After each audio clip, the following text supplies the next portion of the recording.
សួស្តីអ្នកទាំងអស់គ្នាខ្ញុំសេឌីថ្ងៃនេះខ្ញុំសូមនិយាយពី topic មួយដែលនិយាយអំពី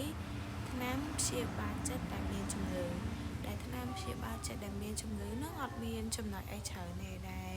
ចំណុចដែលខ្ញុំលើកមកនិយាយហ្នឹងមានទូដូចជាយើងត្រូវរៀន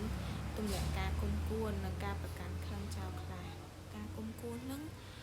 យើងដឹងស្រាប់ហើយវាធ្វើឲ្យយើងក្តៅក្រហាយផ្លូវចិត្តរបស់យើងហើយមួយវិញទៀតយើងត្រូវហ៊ានបណ្ដោះមេត្តាចិត្តចំពោះខ្លួនឯងនិងអ្នកដទៃហើយយើងត្រូវចេះដឹងគុណនិងអរគុណឲ្យបានច្រើនជាប្រចាំថ្ងៃ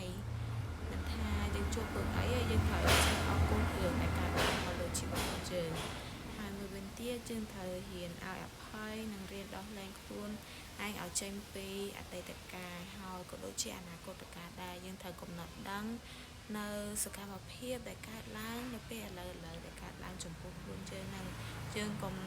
ស្មាយដល់អតីតកាលឬក៏អនាគតកាលអីច្រើនពេក